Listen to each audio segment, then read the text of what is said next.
Who to call? Who knows? But some are already responding to what Israel might do. Here's Mohammed El-Baradei, you know, the guy who's trying to be the next president of Egypt that everybody in this administration loves because he's just like us. He said this about Israel, quote, if Israel attacked Gaza, we would declare war against the Zionist regime. Oh, this is what democracy looks like. Isn't that beautiful and peaceful? Oh, and Egypt's military is now on their way to meet with the Palestinian president, Mahmoud Abbas. Oh, they want to work closer together. I'll bet they do. Even better. Aren't you glad to see things are heading towards peace in the Middle East? I think the president was right when he encouraged revolution. It adds more stability, not less. We told you last week about Facebook page. Yeah, remember that one? The peaceful Palestinian one that called for an uprising and said, Judgment Day will be brought upon us once the Muslims have killed all the Jews. That one only had 340,000 fans. Facebook took the page down. But good news, if you act right now, there's a page that took its place. It's this one on Facebook. Yes, it's calling millions of Arabs from across the Middle East to march into Israel and forcibly attempt to implement a right of return. The date for this has been set for May 15th, the anniversary of what the Arabs refer to as the Nakba, or tragedy. What was the tragedy? The date of establishment of the State of Israel. Don't we all know that was a tragedy? Which is May 15th.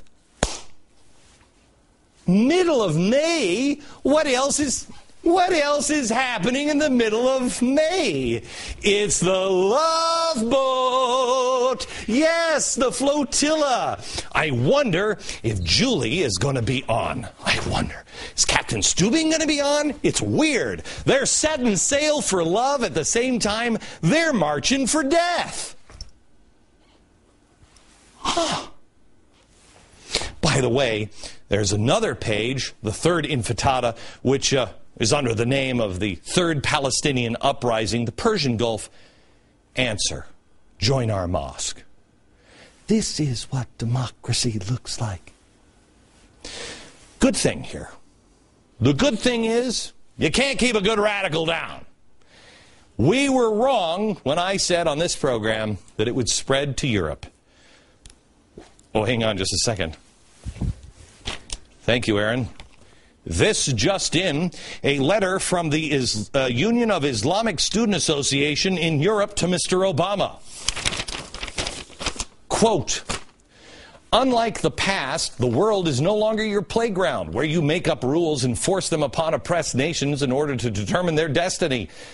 The nations of the world have vowed are determined to shape their own destinies by overthrowing and driving out the Western-imposed puppets and dictators. Your government was condemned a long time ago in the court of world public opinion, and what you see today is a result of the deep disgust and hatred for your government's oppressive policies and actions. Wow, it reads like something right out of a sermon from Jeremiah, right? Can I get an amen? It continues. The great leader, Imam Khomeini, bravely announced with deep insight the fate of oppressors such as the great Satan. I bet it's not that we're all going to have pudding. Now, to me, that sounds a little more like a threat than a letter. But I'm sure the DOJ knows a threat when they see it, and this is definitely not a threat. You know what I'm saying? I got to tell you, lately, it's coming to the point where I cannot tell the difference between crazy radical nut jobs that want to destroy America and then those old white Tea Party goers and their lawn chairs. You know, you see them and you're like, oh, radical, ah! You can't tell the difference. I bet they're not coordinating with the radicals in the Middle East. But it's a good thing that we have people like Bill Ayers and the unions and everybody else coordinating so they can be over there and point them out. Maybe our unions have infiltrated and I'm blowing their cover. Maybe they're spies for us. The Islamists only think they're helping. That's going to be crazy because what's so funny is the unions only think that those guys are on their side. In the end, they're going to turn on the unions too. Isn't that funny? Maybe it's just me, but I can see the difference between good and evil. America, it is really time to decide if our administration is the most inept ever.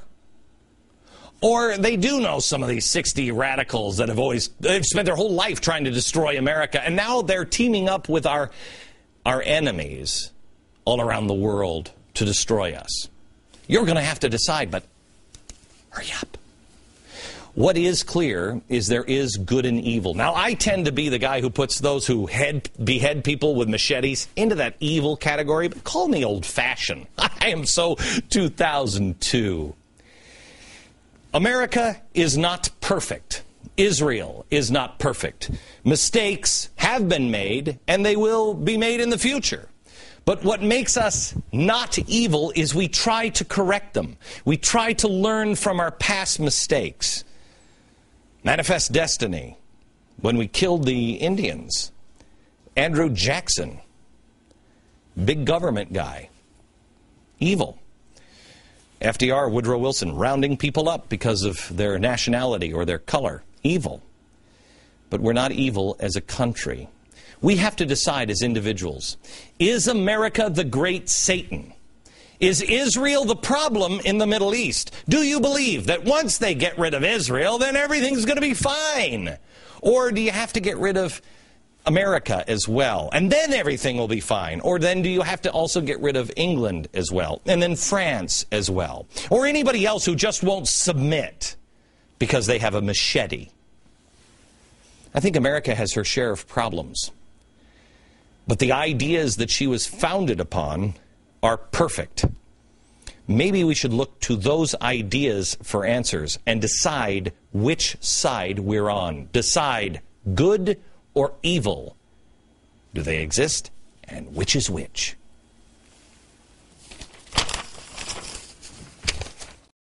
I just want to let you know, the Love of Revolution boat, Saturday nights at 8 o'clock. This week's guest stars Bill Ayers and Mrs. Bill Ayers, plus Sharo. You don't want to miss it. Now let's go to Howard Dean. He was speaking at Carnegie Mellon University, and the speech was so detached from reality. I'm kind of concerned for Howard. I mean, really, we don't get along. We don't even know each other. But Howie, is everything okay? Is everything firing on all cylinders? He said the usual, Fox News isn't a news organization and Fox lies, blah, blah, blah. We've heard that talking point before, usually from everyone associated with George Soros. But listen now to the evidence. This is his best evidence to support the claim that we lie and we're not real news. Watch. I'm a professional media hater, right? I'm a politician. I never got a break from the media. The Scream speech, right? They dress it all up. Anybody in the room at the Scream speech? Anybody was in Iowa at the Scream speech? Nobody here? Okay. Well, it was very different. It didn't quite sound the way it did by the time Fox got done with it. That's right. We doctored that thing up like a beauty. It was crazy. Was anyone in the room? Really? It was broadcast on national television, coast to coast, live. It was weird. We all saw it happen in real time. No edits, no doctoring. Now, I probably, I know this is going to... Okay, some nasty flashbacks are coming your way. You might want to look away and perhaps, set you back a few years on therapy. But I just need to remind you of what happened live on television. Here it is. Not only are we going to New Hampshire, Tom Harkin, we're going to South Carolina and Oklahoma and Arizona and North Dakota and New Mexico. And we're going to California and Texas and New York. And we're going to South Dakota and Oregon and Washington and Michigan. And then we're going to Washington, D.C. to take back the White House.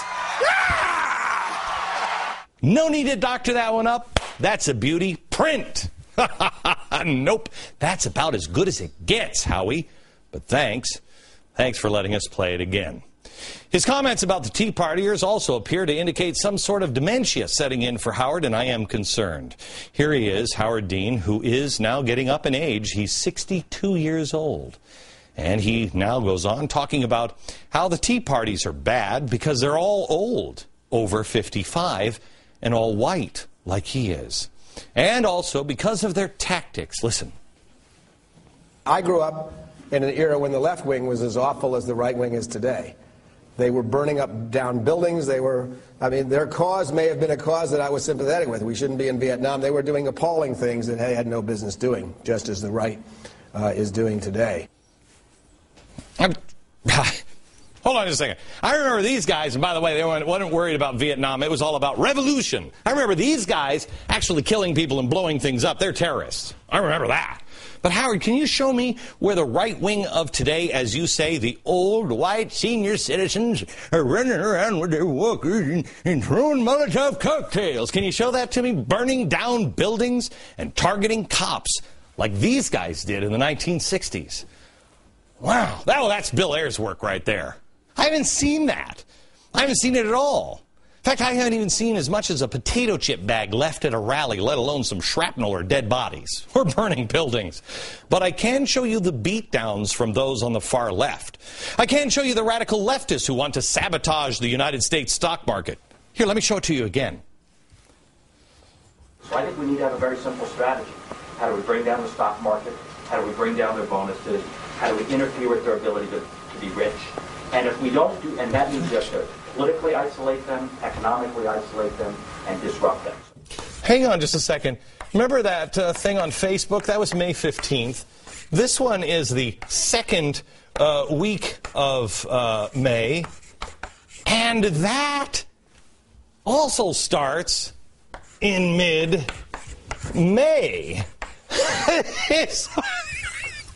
What are the odds? By the way, Howie, I can also show you the specific horrifying death threats Republicans received in Wisconsin. Not from a loner whack job, but from a teacher. A cute, cuddly teacher. Here's what she wrote. Quote, arriving at your house and putting a nice little bullet in your head, and you will be killed. And your families will also be killed due to your actions in the last 8 weeks. Now, I can tell you that Bill Ayers is pushing for the flotilla right around Israeli Independence Day with a bunch of radicals. I can show you the mid-May they're going to do it to the banks. Help me out, Howard, because it doesn't make sense. Media, you could help out, too. I don't know if you're out getting popcorn or what, but there's a movie playing here in America you should see. It's pretty amazing. I seem to remember the nonstop coverage of those violent tea parties in the media and Nancy Pelosi braving the ravenous crowd with a gavel in hand just in case I have to beat them back. Yeah, just like MLK, with no evidence at all. The media was reporting that someone spat at them and shouted racial slurs, but all the cameras were there, but they couldn't capture that moment. What we have are the emails of actual threats. We have the video of the actual violence. We have the audio tape of plotting economic terror. We have violence and revolutionaries from the far left in the distant past, now today, saying we should have a revolution in America. Isn't it weird? We have a whole history of actual violence from the far left. The only thing that is missing is the media reporting on it. By the way, the complaint of the Wisconsin teacher, the press never reported that she was actually a teacher. Weird. Bloggers had to uncover that. She was, all this news was released Thursday evening. We did a LexisNexis search. It revealed that only the Associated Press had covered it. By day's end on Friday, none of the news networks had even mentioned her. No, didn't say her name. Not once. No. None. No one thought it was newsworthy that a Wisconsin teacher who taught early childhood education was so committed to her union buddies and her union cause that she sent violent death threats. Death threats riddled with grammatical errors. Even I noticed that. Embarrassing. Where are the reports? Because that's embarrassing for the media. We Are One rallies that are happening across the country today. Workers, students, families, and oh yeah, socialists, radicals, communists getting together to fight for the American dream.